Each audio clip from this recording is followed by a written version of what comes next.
Hello दोस्तों, मैं जयपाल सिंह स्वागत करता हूं exam online classes YouTube channel पे। हमारा टॉपिक चल रहा था कंपाउंड इंटरेस्ट। हमारा ख़त्म हो गया था कंपाउंड इंटरेस्ट के। अब तक हमने तकरीबन 200 प्लस क्वेश्चन हमारे कंप्लीट हो गए थे।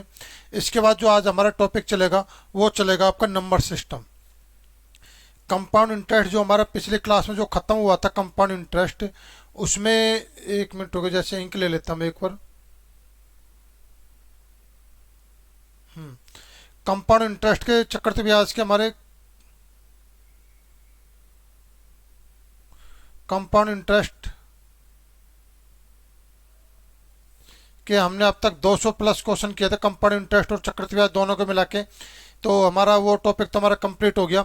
इसके बाद जो आज हमारा टॉपिक चलेगा वो टॉपिक चलेगा आपका, एक मिनट, जैसे इंक ले लेते हैं। इसकी क्या हो रहा है इसमें। आज हमारा नया टॉपिक चलेगा नंबर सिस्टम।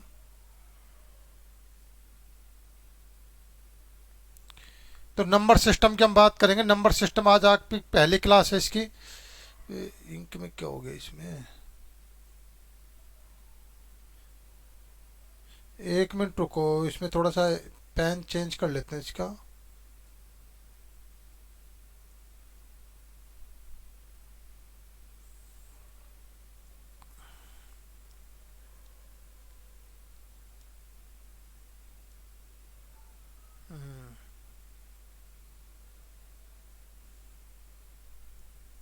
देखो यहाँ पे नंबर सिस्टम आज हमारी क्लास फर्स्ट है। और क्लास फर्स्ट में बिल्कुल हम यहाँ पे बेसिक बेसिक क्वेश्चन करेंगे नंबर सिस्टम के, जो बिल्कुल बेसिक है। तो पहले तो मैं आपको नंबर सिस्टम का बिल्कुल बेसिक समझा देता हूँ। तो देखिए, नंबर सिस्टम में जो बिल्कुल बेसिक चीज़ ये होता है, सबसे पहला जो आपका फर्स्ट स्टेप होता है जिसको आपको पढ़ना पड़ेगा, वो होता है आपका डिजिट, जिसको बोलते हैं हम अंक, डिजिट।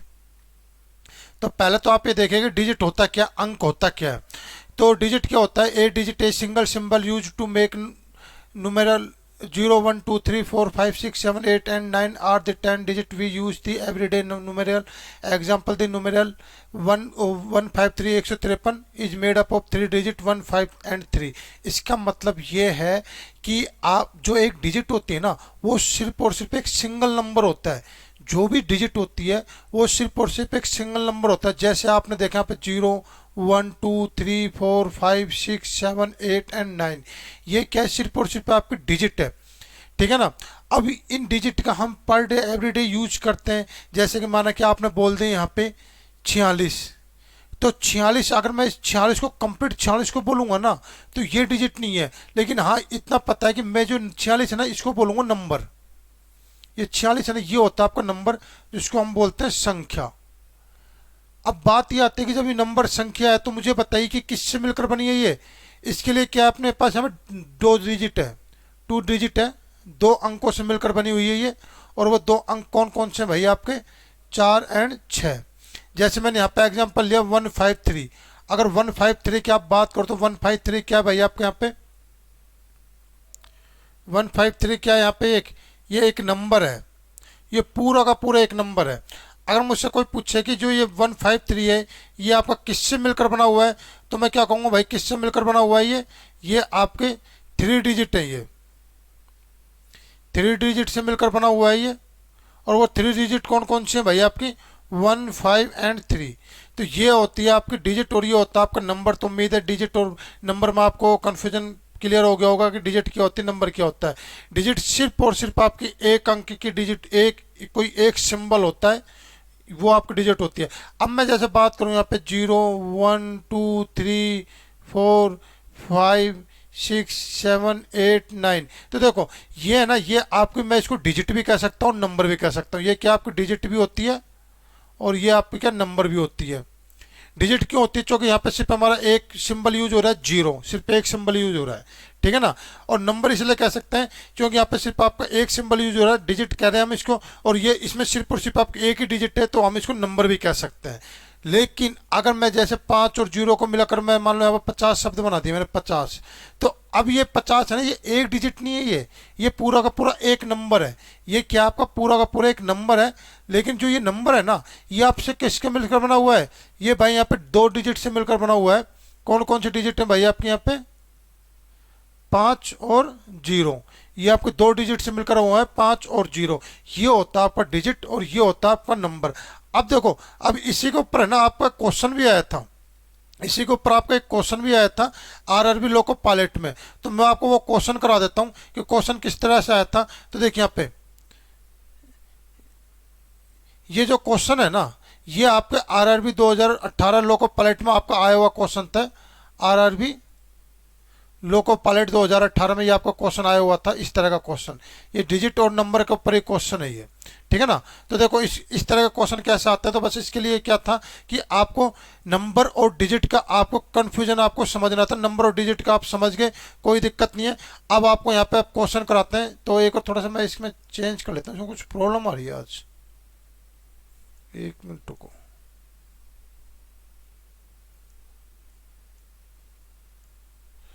कुछ ना कुछ प्रॉब्लम। हाँ, एक मिनट।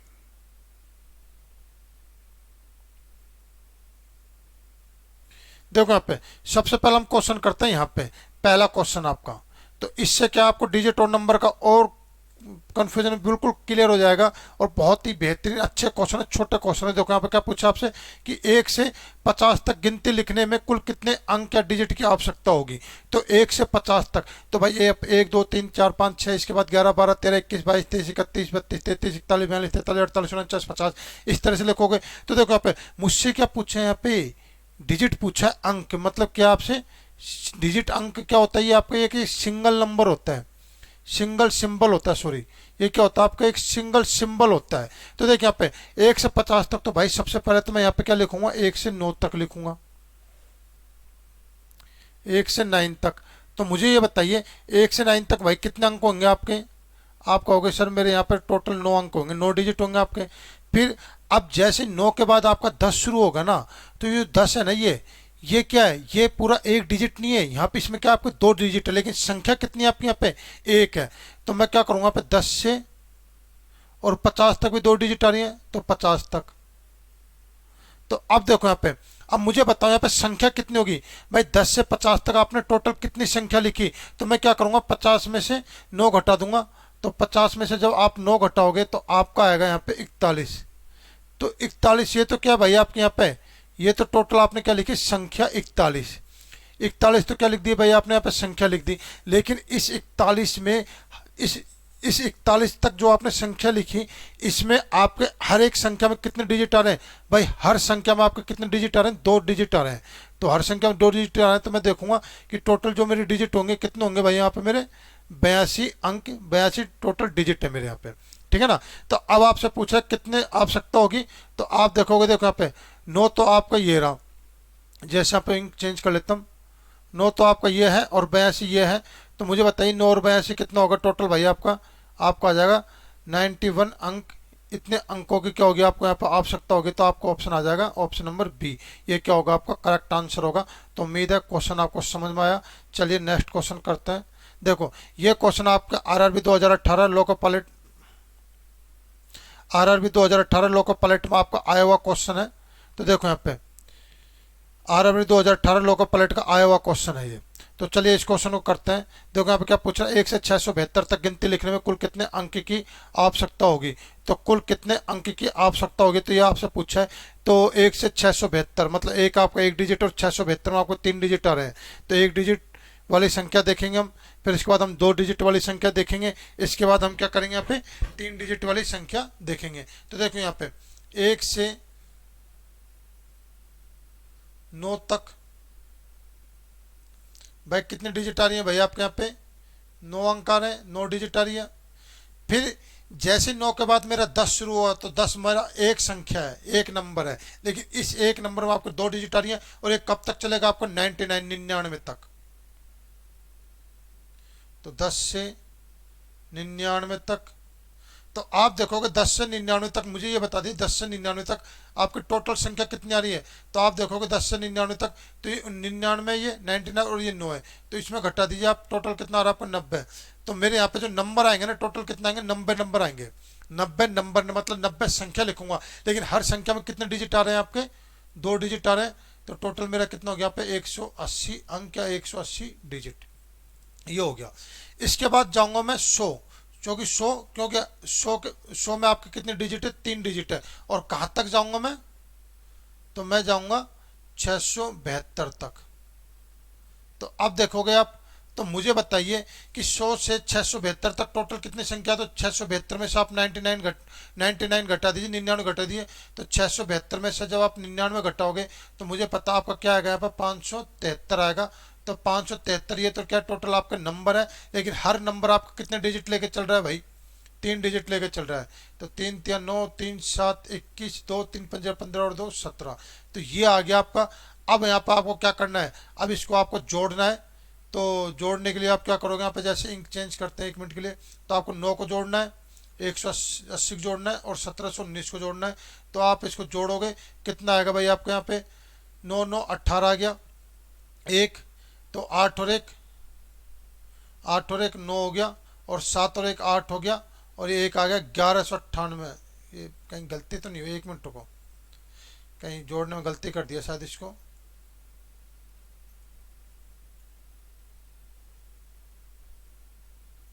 देखो यहाँ पे 180 और ये 9, और कितना आपका यहाँ पे 1719। तो आप जोड़ो, 9 9 18 हो गया, और 8 और 1 9 और 1 10 हो गया, और ये कितना हो गया, 7 और 1 8 और 1 9 हो गया, और ये 1 हो गया, 1908 आपका आंसर आएगा। टोटल कितना आएगा भाई आपके यहाँ पे, 1908। ये क्या है आपका यहाँ पे टोटल आंसर है, तो 1908 मेरा डी ऑप्शन। तो आपका आंसर आ जाएगा यहाँ पे डी ऑप्शन। तो उम्मीद है समझ में आया। चलिए नेक्स्ट क्वेश्चन देखो यहाँ पे, 1 से 8756 तक गिनती लिखने में कुल कितने अंक की आवश्यकता होगी। तो देखिए यहाँ पे 1 से 8000 तक, 8756 तक, तो आपके यहाँ पे 1 डिजिट भी आएंगे, 2 डिजिट वाली संख्या भी आएंगी, 3 डिजिट वाली संख्या भी आएंगी, और 4 डिजिट वाली संख्या भी आएगी। तो उस दौरान देखूंगा कि मुझे एक सिंगल सिंबल के मुझे कितने कितने डिजिट लिखने पड़े। तो देखिए यहाँ पे अगर मैं यहाँ बात करूँ जैसे, तो 1 से 9 तक चलते हम।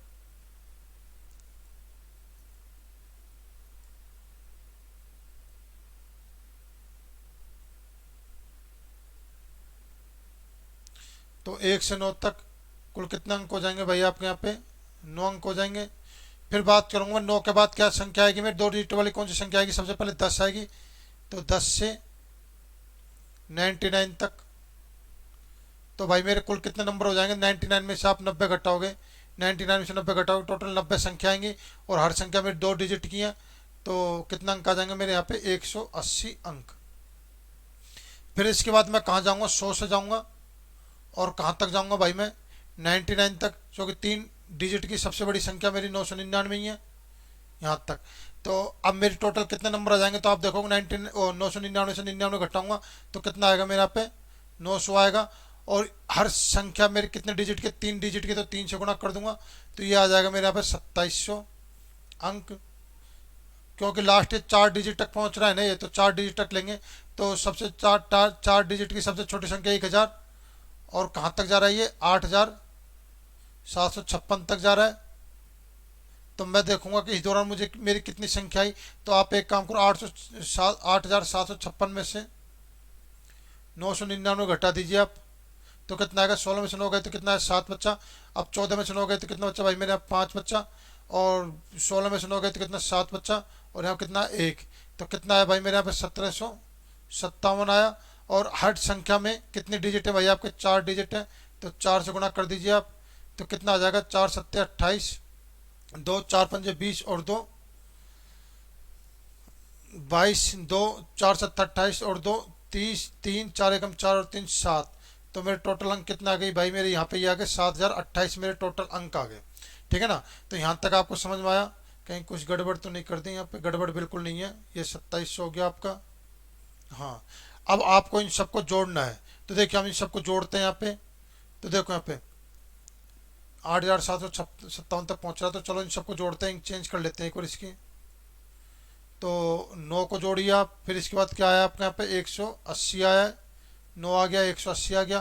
फिर 2700 को जोड़िए आप, फिर उसके बाद किसको जोड़ोगे आप यहाँ पे, ये टोटल कितने, 8756 में से अरे यार यहाँ गलती कर दी ना, जब मैं सोच रहा हूँ कुछ ना कुछ गलती हुई है। देखो यहाँ पे 16 में से 9 गए तो कितना बचा, मेरे 7 बच्चे। फिर मेरे यहाँ पे 14 में से 9 गए तो 5 बच्चे। फिर मेरे यहाँ पे 16 में से 9 गए तो 7 बच्चे। फिर यहाँ पे मेरा 7 आएगा ना, ये कितना आएगा यहाँ पे मेरा 7 आएगा। जब भी तो मैं सोच रहा हूँ कुछ ना कुछ गलती करी है मैंने। तो 4 7 28 2 4 5 20 और 2 22, 4 7 28 2 30 और 4 7 28 और 3 31। ये कितना आएगा भाई मेरे यहाँ पे 31 आएगा।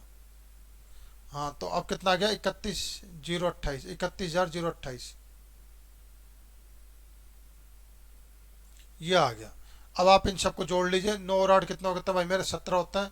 एक तो 8 और 1 9 और 2 11, एक और 7 और 2 9 और ये 3 और ये 3, तो 33,917 मेरा क्या आ जाएगा यहाँ पे, टोटल आंसर आ जाएगा 33,917, ए ऑप्शन। तो उम्मीद है आपको समझ में आया क्वेश्चन। तो इस तरह से आपको डिजिट और नंबर के क्वेश्चन पूछे जाते हैं, आगे भी देखेंगे हम। देखिए यहाँ पे ये वाला क्वेश्चन, निम्नलिखित गुणनखंड फैक्टर के अंकों की कुल संख्या ज्ञात कीजिए। तो देखिए जो ये वाला जो क्वेश्चन है ना, ये वाला आपका आरआरबी जेई में आया हुआ क्वेश्चन है। ये वाला जो क्वेश्चन है आपका, ये आरआरबी जेई में आया हुआ क्वेश्चन है।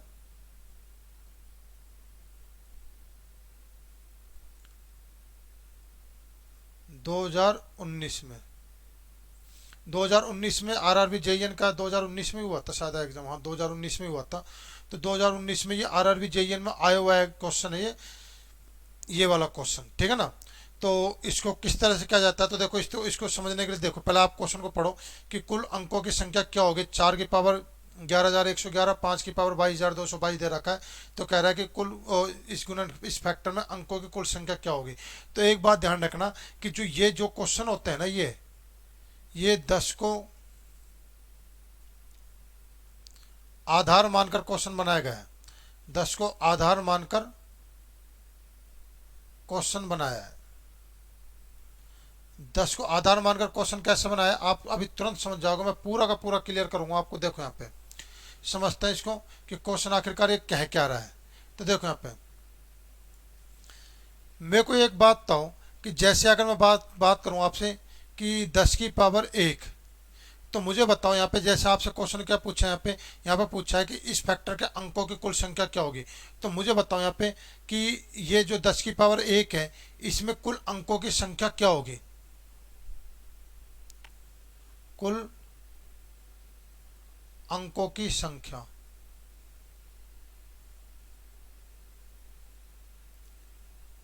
ये पूछा है। तो आप 10 की पावर 1 को क्या लिख सकते हो भाई, 10 लिख सकते हो। तो मैं देखूंगा पे ये और ये कितने डिजिट आ रहे हैं भाई, यहाँ पे 2 अंक आ रहे हैं, या कह सकता हूं मैं यहाँ पे 2 डिजिट आ रहे हैं, ये बात है इसमें। फिर इसके बाद मैं आपसे पूछ लूँ 10 की पावर 2, तो इसमें पूछा आपसे कुल अंकों की संख्या क्या होगी। तो 10 की पावर 2 को क्या लिख सकता हूँ मैं, 100 लिख सकता हूँ। तो मैं देखूंगा इसमें कुल मेरे कितने अंक आ रहे हैं भाई, मेरे यहाँ पे 3 अंक आ रहे हैं, या कह सकता हूँ मेरे कितने डिजिट आ रहे हैं यहाँ पे, मेरे 3 डिजिट आ रहे हैं। फिर कह सकता हूँ 10 की पावर 3, तो इसको क्या लिख सकता हूँ मैं, 1000 लिख सकता हूँ। तो यहाँ पे भाई मेरे इसमें कितने अंक आ रहे हैं, टोटल मेरे 4 अंक आ रहे हैं। इसलिए मैंने आपको डिजिट और नंबर का मैंने आपको कॉन्सेप्ट क्लियर किया था, इसलिए। अब मैं 10 की पावर 4 लिख सकता हूँ मैं, तो ऐसे लिख सकता हूँ इसको मैं। तो इसमें कुल मेरे कितने अंक आ रहे हैं भाई, मेरे यहाँ पे 5 अंक आ रहे हैं। या फिर मैं कह सकता हूँ इसमें कितने डिजिट आ रहे हैं भाई, मेरे यहाँ पे 5 डिजिट आ रहे हैं। तो ये चीज़ आपको समझ में आई। तो 10 को आधार मानकर 10 की पावर जितनी होती है उसके उतने डिजिट आते हैं। मेरा कहने का मतलब क्या है, उससे एक ज़्यादा आते हैं। मेरा कहने का मतलब क्या है कि यहाँ पर आपकी एक घात है, तो एक घात में मैंने क्या कर दिया यहाँ पे भाई, एक जोड़ दिया, तो मेरे कितने डिजिट आ गए भाई, 2 डिजिट आ गए। यहाँ पे 2 घात है, 2 पावर है ना आपकी, तो मैंने इसमें एक जोड़ा, तो कितने अंक आ गए आपके, 3 आ गए। 3 पावर है यहाँ पे, तो 3 में क्या करा भाई, मैंने यहाँ पे एक जोड़ा, तो कितने अंक आ गए मेरे, 4 आ गए। 4 पावर है मेरे यहाँ पे, 4 में मैंने एक जोड़ा, तो कितने अंक आ गए भाई आपके, 5 अंक आ गए। ये बात है इसमें। ये चीज़ तो पहली बात तो ये क्लियर हो गई, तो पहली चीज़ थी आपका। अब देखो दूसरी चीज़, एक आपने पावर में एक नियम होता है आपका कि यदि ए की पावर एन और बी की पावर एन होता है, तो इसको क्या लिख सकते हैं भाई हम, ये लिख सकते हो आप, ए की पावर एन और बी की पावर एन है यदि आपके आधार दोनों अलग अलग हैं, लेकिन अगर आपकी पावर सेम है तो इनको मैं एक साथ लिख सकता हूँ कि दोनों का आधार का गुणनफल और उसके ऊपर पावर बिल्कुल सेम के सेम। लिख सकता हूँ इसको मैं कि अगर आपके आधार से आधार आपका अलग अलग, सॉरी आपका आधार अलग अलग है और पावर क्या आपके दोनों की सेम है, तो पावर एक वही हो जाएगी आपकी और आधार क्या हो जाएगा, दोनों का गुणनफल हो जाएगा। ये चीज़ आई समझ में। अब देखो यहाँ पे, अब मैं इस क्वेश्चन को आपको करके बताता हूँ। इस क्वेश्चन को हम करते हैं यहाँ पे। तो देखो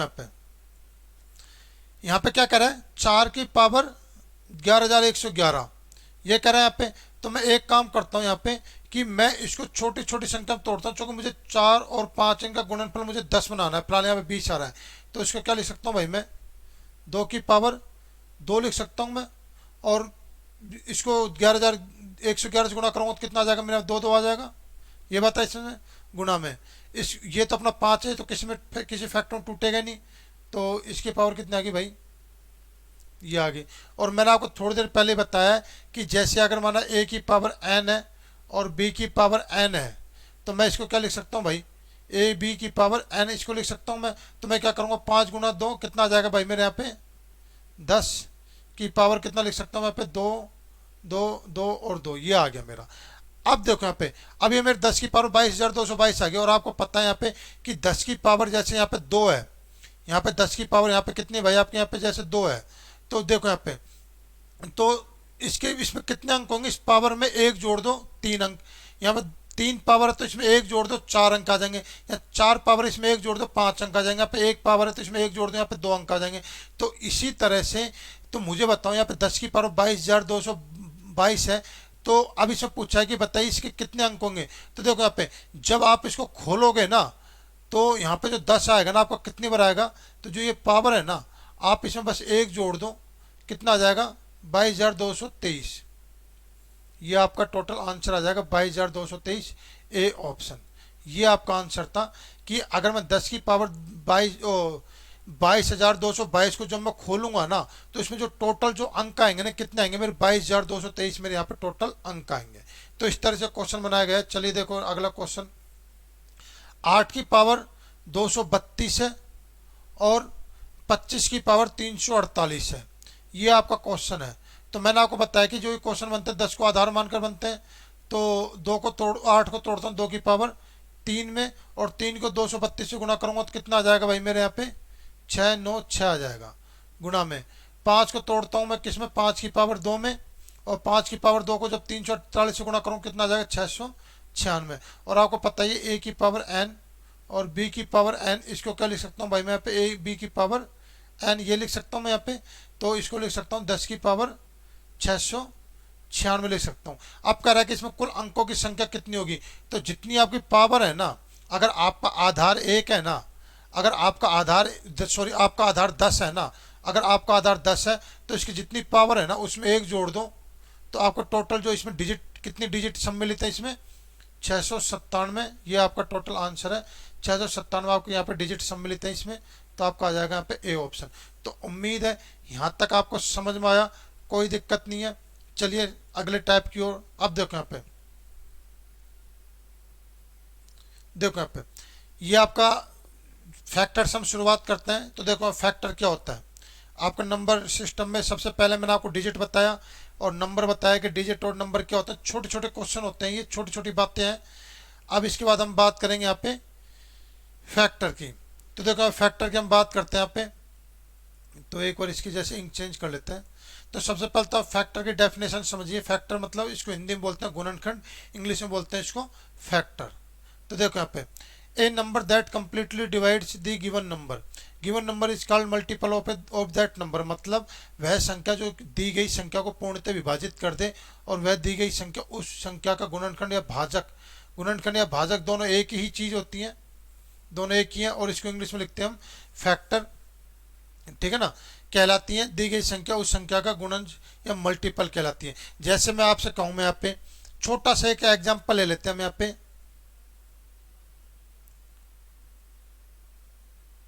फैक्टर ऑफ 8 कि 8 के गुणनखंड क्या होंगे। तो देखो 8 के गुणनखंड, तो 8 के जो गुणनखंड वो संख्या होंगी जिसमें मैं 8 से जो 8 को पूरी तरह से काट सके या जिसमें 8 का पूरा पूरा भाग चल जाए। तो मुझे बताइए कि क्या एक अगर एक से हम 8 का पूरा भाग देंगे तो क्या पूरा पूरा भाग चल जाएगा, बिल्कुल जाएगा। एक के बाद लेता हूँ 2 भी 8 को पूरी तरह से काट सकता है। इसके बाद लेता हूँ मैं 3, क्या 3 का भाग पूरी 8 में चला जाएगा? नहीं जाएगा। इसके बाद लेता हूँ मैं 4, 4 का चला जाएगा। फिर इसके बाद 5 का जाएगा? नहीं जाएगा। 6 का जाएगा? नहीं जाएगा। इसके बाद 7 का भी नहीं जाएगा। अब किसका जाएगा भाई आपका यहाँ पे? 8 का। तो ये क्या आपके 8 के जो फैक्टर है, 8 के गुणनखंड क्या होगा आपका? 1 होगा, 2 होगा, 4 होगा और 8 होगा। ये चीज़ आई आपको समझ में यहाँ तक?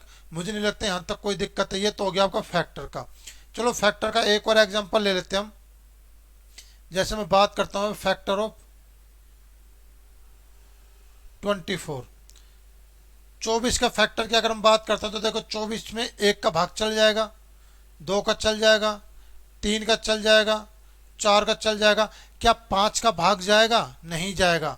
6 का चल जाएगा, 7 का नहीं जाएगा, 8 का चल जाएगा, 9 का नहीं जाएगा, 10 का नहीं जाएगा। इसके बाद 12 का जाएगा और इसके बाद 24 का जाएगा। तो 24 के फैक्टर क्या क्या हो गया आपका? 1 हो गया, 2 हो गया, 3 हो गया, 4 हो गया, 6 हो गया, 8 हो गया, 12 हो गया, 24 हो गया। ये क्या हो गया आपके? 24 के फैक्टर हो गए, 24 के गुणनखंड। अगर अब मैं बात करूं जैसे यहाँ पे मल्टीपल, ये तो हो गया आपका फैक्टर कंप्लीट। अब जैसे मैं इसके बाद बात करता हूँ मल्टीपल की। जैसे अगर मैं यहाँ पे मल्टीपल की बात करता हूँ, मल्टीपल को लिखता हूँ इंग्लिश हिंदी में गुणज। तो जैसे एक और इंक चेंज कर लेते हैं इसकी। देखो यहाँ पे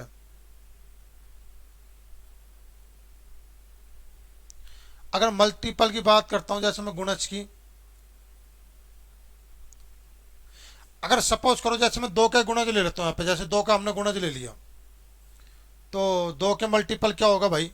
2 का आपको पता क्या क्या होगा भाई? 2 का मल्टीपल यहाँ पे 2, 4 और 6, 8, 10, 12, ये 2 के मल्टीपल होंगे, ठीक है ना। अब जैसे मैं यहाँ पे बात करता हूँ, जैसे हम ले लेते हैं यहाँ पे मल्टीपल ऑफ 9,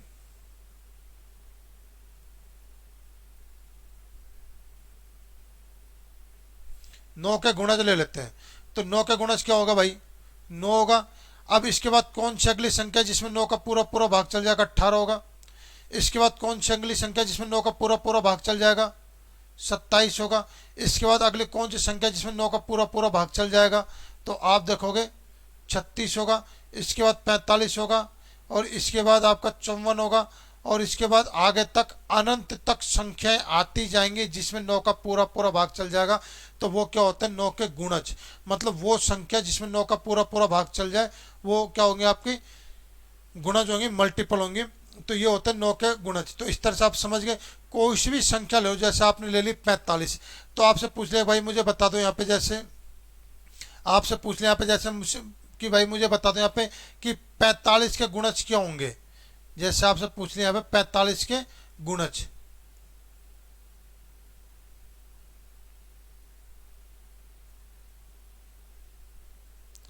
पैंतालीस के गुणज या मल्टीपल ऑफ 45।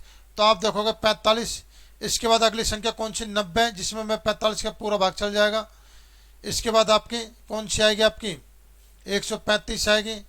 फिर इसके बाद क्या आएगी भाई? आपके आपकी यहाँ पे 180 आएगी। इसके बाद क्या आएगी आपकी भाई? यहाँ पे 225 आएगी। इस तरह से अनंत तक बहुत सारी संख्या, अनंत संख्याएं जो आपके 45 के गुणज में है या 45 के मल्टीपल में है। तो उम्मीद है यहाँ तक समझ में आया। अब देखो यहाँ पे छोटा सा कंसेप्ट देख लो। आपने देखा है यहाँ पे अगर मैं फैक्टर की बात करता हूँ तो फैक्टर क्या होता है? आपका किसी भी संख्या का अगर आपसे फैक्टर पूछे तो फैक्टर क्या होता है कि उस संख्या से पहले वाली संख्या जो उस संख्या को पूरी तरह से काट सके। अगर आपसे किसी संख्या के माना कि आपसे क्या पूछ ले? मल्टीपल पूछ ले, गुणज पूछ ले। किसी संख्या का माना कि आपसे मल्टीपल या गुणज पूछ ले, तो उस संख्या के बाद वाली जितनी संख्या जिसमें उस संख्या का पूरा पूरा भाग चल जाए अनंत तक, तो वो क्या होती है? आपकी मल्टीपल या गुणज होती हैं। देखिए यहाँ पे अब जैसे इसको मिटाते हैं, एक एक एग्जाम्पल से और आपसे पूरा क्लियर हो जाएगा। जैसे मैं आपसे बात करूं यहाँ पे कि 16 के फैक्टर एंड मल्टीपल क्या होंगे,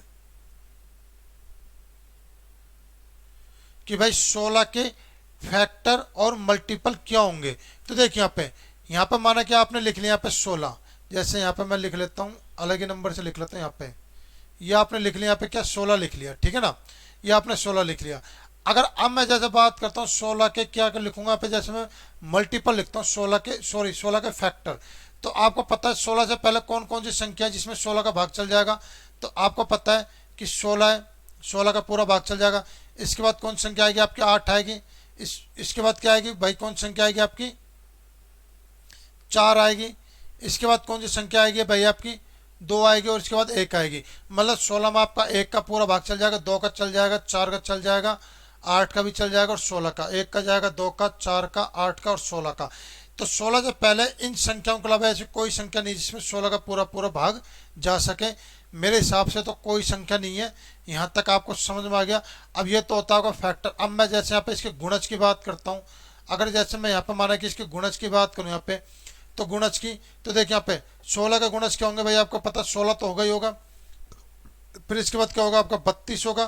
फिर इसके बाद क्या होगा 48 होगा। फिर इसके बाद क्या होगा 64 होगा। इसके बाद क्या होगा आपका 80 होगा। इसके बाद क्या होगा आपका 96। इस तरह से कहाँ तक जाएगा भाई आपका, इनफाइनाइट तक जाएगा, अनंत तक जाएगा। तो मेरा कहने का मतलब ये था कि अगर आपसे माना कि यहाँ पे क्या पूछे, आपसे आपसे पूछे यहाँ पे 16 के फैक्टर, अगर 16 के फैक्टर पूछे तो एक बात ध्यान रखना, जो ये है ना, ये तो क्या आपके 16 के फैक्टर है, ठीक है ना, 16 के फैक्टर है ये। और अगर आपसे पूछे कि भाई मुझे बताइए 16 के मल्टीपल क्या होंगे, तो मल्टीपल जो ये है ना, ये अनंत तक, ये क्या होंगे भाई आपके मल्टीपल होंगे 16 के। तो आपने देखा किसी भी संख्या के फैक्टर उस संख्या से पहले वाली संख्या होती हैं, और किसी भी संख्या के मल्टीपल या गुणज उस संख्या के बाद वाली संख्या होती हैं। तो यहाँ तक आपको समझ में आ गया, मुझे नहीं लगता यहाँ पर कोई दिक्कत है। यहाँ पे 16 के अलावा क्या आपका, यहाँ पे 32 के अलावा पे 16 और आएगा आपका, ठीक है ना। तो ये चीज़ आपको आगे समझ में, फैक्टर और मल्टीपल क्या होते हैं, तो दोनों चीज़ आगे आपको समझ में। अब देखो यहाँ पे इंपॉर्टेंट चीज़, प्रत्येक संख्या खुद का एक फैक्टर होती है। बिल्कुल सही है, प्रत्येक संख्या क्या होती है, अपने खुद का एक फैक्टर होती है। जैसे आपने देखा कि 16 है, 16 की अगर जैसे हम बात कर रहे थे, तो आपने देखा कि जो यहाँ पे 16 है, 16 का फैक्टर क्या है भाई आपका, ये संख्या खुद ही है ना 16, सॉरी ये 16 का फैक्टर क्या है, तो आपने देखा 16 के फैक्टर ये संख्या खुद ही है, ये 16 का फैक्टर है। इसके बाद क्या करें, ये आपका पॉइंट क्लियर हो गया। अब जैसे अगला पॉइंट, ये पॉइंट आपका क्लियर। अगला पॉइंट, एक को छोड़कर प्रत्येक संख्या के कम से कम 2 फैक्टर होते हैं। एक को छोड़कर मतलब आपका सिर्फ एक ही ऐसा है जिसका सिर्फ और सिर्फ आपका एक ही फैक्टर होगा, वो क्या होगा आपका 1 होगा। इसके बाद आप दुनिया की कोई सी भी संख्या उठा लीजिए, कोई सी भी संख्या, कम से कम 2 फैक्टर तो आपको मिलेंगे।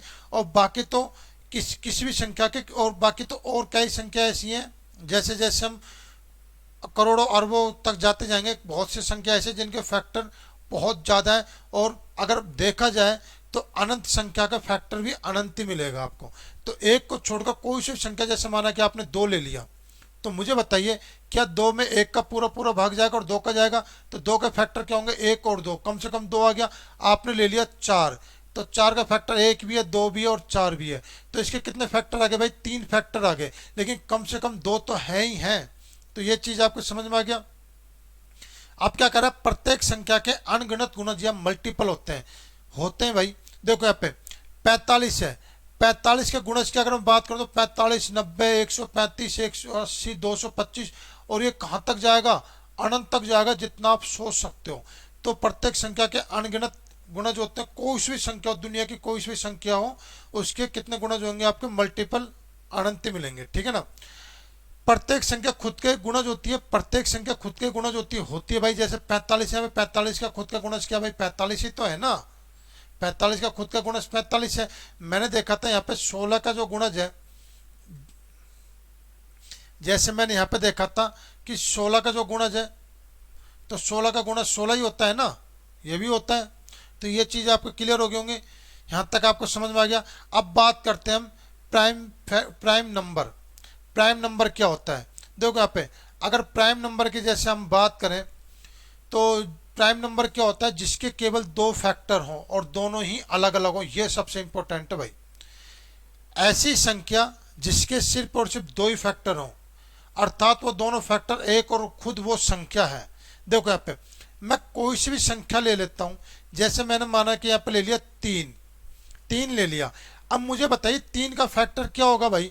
आपका होगा सर तीन का फैक्टर एक होगा, क्योंकि तीन में एक का पूरा पूरा भाग जा रहा है। अब एक के बाद कौन सी आती है भाई, एक के बाद दो आती है, क्या दो तीन का फैक्टर होगा? बिल्कुल नहीं होगा, ठीक है ना, क्योंकि तीन में दो का पूरा पूरा भाग नहीं जा रहा है। इसके बाद कौन सी संख्या आती है आपके, तीन आती है, बिल्कुल होगा, तीन होगा इसका फैक्टर। अब तीन के बाद वाले की तो हम बात करेंगे नहीं, क्योंकि हमसे फैक्टर की बात करें, मल्टीपल की हम बात ही नहीं कर रहे। अब जैसे आपने माना कि ले लिया आपने पाँच ले लिया, तो मुझे बताइए पाँच का फैक्टर आपका एक तो होगा ही होगा, एक के बाद दो नहीं होगा, तीन ये भी फैक्टर नहीं है, पाँच का चार भी फैक्टर नहीं है, फिर क्या आएगा आपका भैया, पाँच आएगा, ठीक है ना ये है। और जैसे माना कि मैं चार ले लिया, चलो चार ले लेता हूँ, तो मुझे बताओ चार का फैक्टर क्या होगा, एक होगा, चार का फैक्टर दो भी होगा, और चार का फैक्टर क्या होगा, खुद वो चार भी होगा। तो क्या चार आपका प्राइम नंबर है? बिल्कुल नहीं है, चार आपका प्राइम नंबर नहीं है।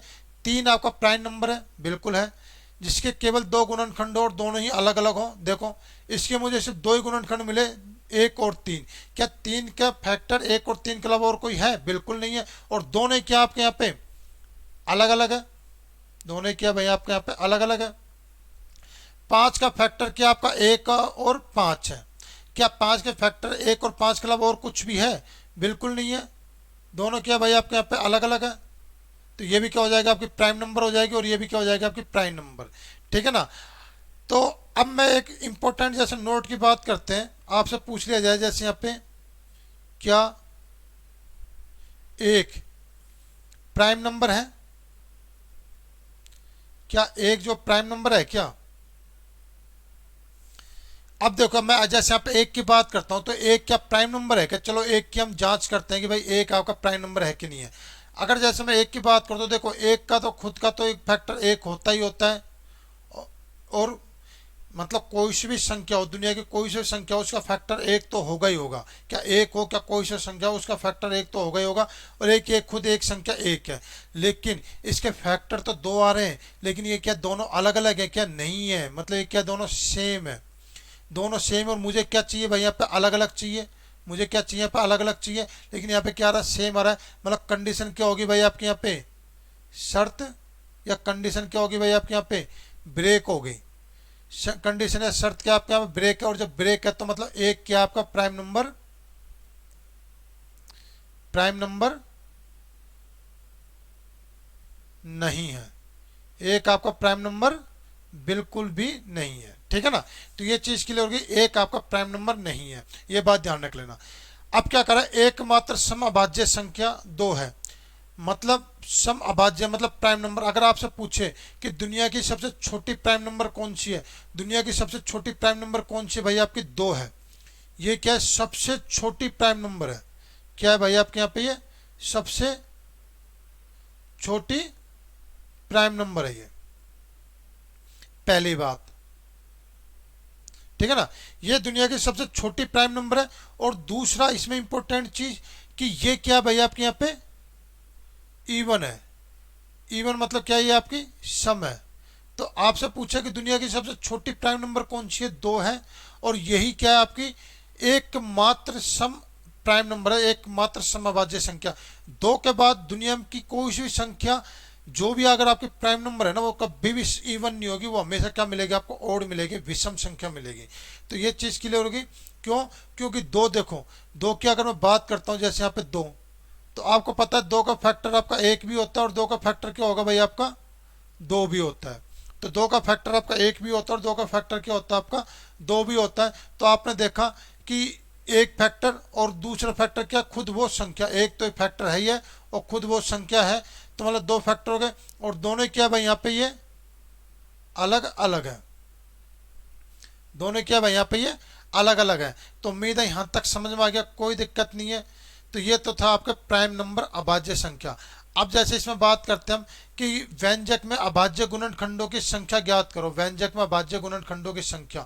तो जब भी आपके इस तरह का क्वेश्चन आए, तो जो भी आपको यहाँ पे ये आधार दे रखा है ना, जो ये आपको आधार दे रखा है, इस आधार को आप प्राइम नंबर में तोड़ लो, प्राइम नंबर तोड़ लो। तो सबसे छोटे प्राइम नंबर कौन कौन से होते हैं भाई आपके, तो सबसे छोटे प्राइम नंबर मैं देखता हूँ, सबसे छोटे प्राइम नंबर कौन कौन से मिलते हैं मुझे। तो सबसे छोटे छोटे प्राइम नंबर होते हैं आपके दो तीन चार, दो तीन पाँच सात, यही होते हैं आपके सबसे छोटे प्राइम नंबर। ठीक है ना। 2 3 5 7, इसके बाद 11 होगा, इसके बाद 13 होगा। तो 2 3 5 7 में ये आपका पूरा पूरा काम चल जाएगा इन तरह क्वेश्चन हो। तो देखो यहाँ पे 30 को अगर मैं तोड़ता हूँ ना मैं, तो 30 को सबसे छोटे छोटे प्राइम नंबर तोड़ूंगा तो आपको पता है ये आ गया। मतलब 30 को सबसे छोटे प्राइम नंबर तोड़ा तो 2 3 और 5 ये आ गया। इसके बाद मैं जैसे बात करता हूँ 25 की, तो 25 को तोड़ता हूँ तो क्या आएगा भाई मेरे 5 गुना में 5 आएगा। और 12 की बात करता हूँ तो क्या आएगा भाई मेरे यहाँ पे 2 गुना 3 आएगा, ये आएगा मेरे यहाँ पे। तो उम्मीद है यहाँ तक समझ में आ गया।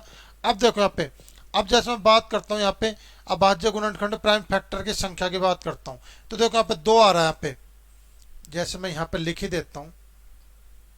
वैसे सवाल तो ये आपको हो गया, लेकिन आपको समझाने के लिए पूरा पूरा डीपली लिख देते हैं इसको।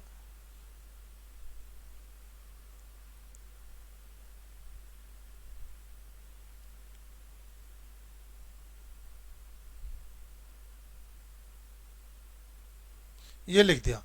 अब देखो यहाँ पे, अब मैं यहाँ पे इनकी प्राइम फैक्टर की संख्या की बात करता हूँ, तो सबसे पहले लेता हूँ मैं यहाँ पे 2। सबसे पहले मैंने यहाँ पे 2 ले लिया। तो देखो यहाँ पे 2 कितने बार आ रहा है भाई मेरे यहाँ पे, तो आपने देखा 2 यहाँ पे 26 बार आ रहा है, ये 26 बार आ गया। 2 यहाँ पे कितनी बार आ रहा है भाई मेरे यहाँ पे, एक बार तो 23 बार आ रहा है और एक बार भी 23 बार आ रहा है। तो 23 और ये 23, यहाँ तक आया समझ में। फिर मैं बात करता हूँ यहाँ पे 3 की, तो 2 तो मेरा हो गया 3। देखो 3 कितनी बार आ रहा है भाई यहाँ पे 26 बार आ रहा है,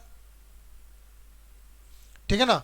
और यहाँ पे कितनी बार आ रहा है, यहाँ पे मेरा 3 23 बार आ रहा है, ये आ गया मेरा। अब बात करता हूँ जैसे मैं यहाँ पे 5 की, तो देखो यहाँ पे 5 मेरा कितनी बार आ रहा है भाई 26 बार आ रहा है। और यहाँ 5 कितनी बार आ रहा है भाई मेरे यहाँ पे 51, मतलब मैं 102 ही लिख देता हूँ इसको डायरेक्ट ही मैं, इसको डायरेक्ट लिख देते हैं यहाँ पे 102।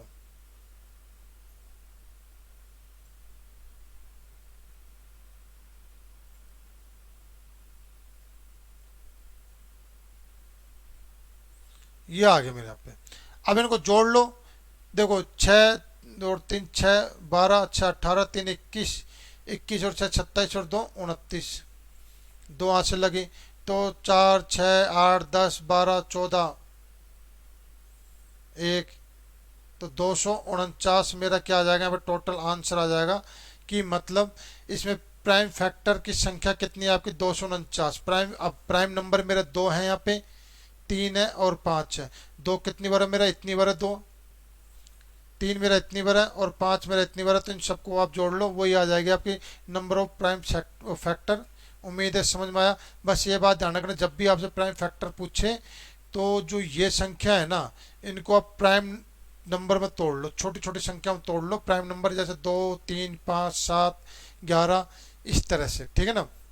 चलिए नेक्स्ट क्वेश्चन। जैसे ये क्वेश्चन आपका 30 की पावर 15, इंक चेंज कर लेते हैं इसकी। देखो 30 की पावर 15 22 15। तो सबसे पहले तो मेरे को छोटे छोटे संख्या में तोड़ूंगा, तो आप तोड़ोगे जैसे यहाँ पे 30 को मैंने तोड़ा, तो 30 किस में टूटेगा भाई 2 गुना 3 गुना में 5 में। मैं 22 को तोड़ता हूँ तो 22 किस में टूटेगा भाई 2 गुना 11 में टूटेगा। और 15 को तोड़ता हूँ तो 15 किस में टूटेगा भाई 3 गुना में 5 में। इसके अलावा तो कोई संख्या नहीं है।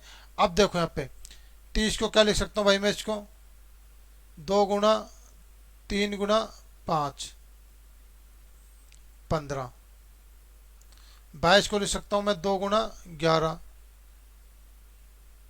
11।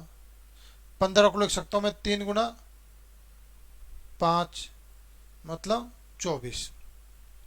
तो अब आप देखो यहाँ पे कि मेरे कितने प्राइम फैक्टर की संख्या क्या, अगर मैं बात करूँ तो मैं देखता हूँ यहाँ पे 2 भाई कितनी बार आ रहा है, यहाँ पे 2 आपका 15 बार आ रहा है और 2 आपका यहाँ पे 11 बार भी आ रहा है। 15 बार आ रहा है और कितने बार आ रहा है मेरे 11 बार। यहाँ तक समझ में आया, कोई दिक्कत नहीं है। अब जैसे मैं यहाँ पे 3 की बात करता हूँ, तो 3 मेरा यहाँ पे कितनी बार आ रहा है भाई मेरे यहाँ पे 3 मेरा 15 बार भी आ रहा है और 3 मेरे यहाँ पे 24 बार भी आ रहा है। अब जैसे मैं बात करता हूँ 5 की, तो 5 देखो आपको कितनी बार आ रहा है 15 बार आ रहा है और 5 मेरे यहाँ पे कितनी बार आ रहा है मेरे यहाँ पे 24 बार आ रहा है। अब मेरे यहाँ पे क्या बच्चा 11 बच्चा, ओनली सिर्फ 11, और 11 कितनी बार आ रहा है भाई मेरे यहाँ पे 11 बार आ रहा है। तो अब आप इनको जोड़ लीजिए। तो अगर आप जैसे इनको जोड़ोगे तो देखो यहाँ पे 15 और 1 11 26, 26 और 15 कितने होते हैं भाई आपके, 26 और 15 41 होते हैं। यहाँ तक समझ में आया। 41 और 24 कितने होंगे भाई आपके, 65 होंगे। 41 और 24 कितने होंगे भाई आपके यहाँ पे, 65 होंगे। 65 और 15 कितने होंगे आपके, 65 और 15 मेरे 80 होंगे। 80 और 24 कितने होंगे भाई मेरे यहाँ पे, 80 और 24 की अगर बात करो तो 104 और 11 कितने होंगे मेरे टोटल 115 मेरा आंसर आ रहा है। तो 115 आपका बी ऑप्शन है, एक ही ऑप्शन दिख रहा है 115। तो उम्मीद है यहाँ तक समझ में आया। चलिए नेक्स्ट क्वेश्चन देखो, इसके बाद कोई क्वेश्चन है, इसके बाद कोई क्वेश्चन नहीं है। देखो यहाँ पे ये भी इसी तरह का क्वेश्चन है। देखो यहाँ पे दो दो कितने बार आ रहा है भाई मेरे यहाँ पे, 17 बार। 6 इसको किस में तोड़ूंगा भाई मैं यहाँ पे, 2 गुणा 3 में तोड़ूंगा। जैसे यहाँ पे लिख ही लेता हूँ मैं पे 2 की पावर 17। 6 को तोड़ूंगा मैं यहाँ पे 2 गुणा 3 की पावर 31। 7 को तोड़ूंगा यहाँ पे मैं, 7 बिल्कुल नहीं टूटेगा, 5 बार आ रहा है। 10 को तोड़ूंगा यहाँ पे जैसे मैं 2 गुणा में 5 की पावर 11। 11 ये तो बिल्कुल टूटेगा नहीं, बिल्कुल, चूंकि अब खुद ही प्राइम नंबर है ये। 21 इसको तोड़ूंगा मैं प्राइम नंबर में तो मेरा आएगा यहाँ पे 3 और 7 निकल के आएगा और ये 12। उम्मीद है यहाँ तक समझ में आया। अब देखिए यहाँ पे, अब मैं जैसे बात करता हूँ यहाँ पे, तो जैसे एक और रिंग चेंज कर लेते हैं। हाँ 2 की बात करता हूँ मैं यहाँ पे, तो यहाँ पे देखो 2 कितनी बार है भाई मेरे यहाँ पे, 17 बार है मेरे यहाँ पे। और 2 मेरे यहाँ पे कितनी बार है, 31 बार है मेरे यहाँ पे। और 2 मेरे यहाँ पे कितनी बार है भाई मेरे यहाँ पे, 11 बार है। तो उम्मीद है यहाँ तक समझ में कि 2 मेरे सारे कंप्लीट हो गए। अब बात करता हूँ जैसे मैं 3 की, तो 3 कितनी बार है भाई मेरे यहाँ पे, 31 बार है। और 3 मेरा कहाँ रहा, ये आ रहा है मेरा। 3 कितनी बार है भाई मेरे यहाँ पे, 12 बार है। अब जब बात करता हूँ जैसे मैं 5 की, तो 5 मेरे यहाँ पे 11 बार है। और मैं यहाँ पे बात करता हूँ जैसे 7 की, 5 बार है मेरा 7। और 7 मेरे यहाँ पे कितनी बार है मेरे यहाँ पे, 12 बार है। तो और तो कुछ नहीं बच्चा नहीं में, 2 हो गया, 3 हो गया, 5 हो गया, 7 हो गया, एक और बच्चा आपका 11। तो 11 कितनी बार है भाई मेरे यहाँ पे, 10 बार है। अब आप इन सबको जोड़ लो, प्राइम फैक्टर की संख्या निकालनी है ना आपको। तो अब आप क्या करो, इन सबको जोड़ लो आप, इन सबको। तो देखो यहाँ पे इन सबको जोड़ता हूँ तो आप देखोगे 31 और 11 कितने होते हैं भाई मेरे यहाँ पे, 42। 42 और 17 कितने होंगे भाई मेरे यहाँ पे, 59। तो मेरा ये आ गया। और 31 और 12 कितने होते हैं भाई मेरे यहाँ पे, 43। मेरा ये आ गया। और 11 तो मेरा है, 11 और 10 कितने होते हैं मेरे, 21। और 21 और 17 कितने होंगे भाई मेरे यहाँ पे, 38। तो जोड़ लो, 9 और 8 17 और 3 20, 2 5 2 7 4 11 और 3 14, 140। तो 140 का आंसर आपका सी ऑप्शन है, ये आपका 140 सी ऑप्शन। तो उम्मीद है दोस्तों ये थी आपकी आज प्राइम फैक्टर की और नंबर सिस्टम की पहली क्लास। नंबर सिस्टम की आज हमारी पहली क्लास थी, इसमें मैंने आपको बिल्कुल बताया, बेसिक से बताया। क्लास फर्स्ट थी आपकी नंबर सिस्टम की है, बिल्कुल बेसिक से चलें कि डिजिट क्या होती है, अंक की डेफिनेशन, नंबर क्या होता है। इसके ऊपर आरआरबी 2018 लोको पायलट में क्वेश्चन आया, तो क्वेश्चन मैंने आपको बताया था कि किस तरह से पूछा गया था। फिर इसके बाद एक आरआरबी जेईएन का क्वेश्चन भी आया था, वो भी मैंने आपको बता दिया, जिसमें 10 को आधार मानकर सवाल, स्पेशल 10 को आधार मानकर ही सवाल बनाया जाता है। इसके बाद फैक्टर मल्टीपल की डेफिनेशन मैंने आपको बताई, और इसके बाद मैंने आपको बताया यहाँ पे प्राइम फैक्टर, ठीक है ना। तो देखिए यहाँ पे इसके बाद मैंने आपको बताया प्राइम फैक्टर।